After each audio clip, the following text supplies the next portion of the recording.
Hey friends, if you encounter this issue where the keyboard is not typing, then please watch this video. I will guide you through the resolutions. Now, first of all, check it at the software level.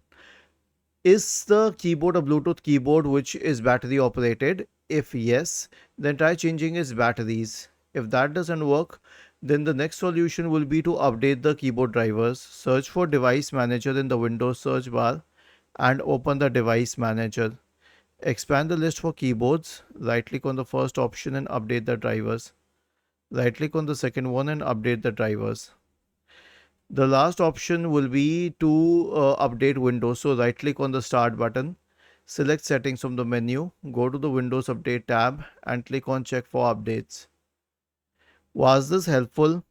If yes, then please subscribe to the channel. If not, then let us know in the comment section of the video on how we could help you further. Thank you for watching this video and have a nice day.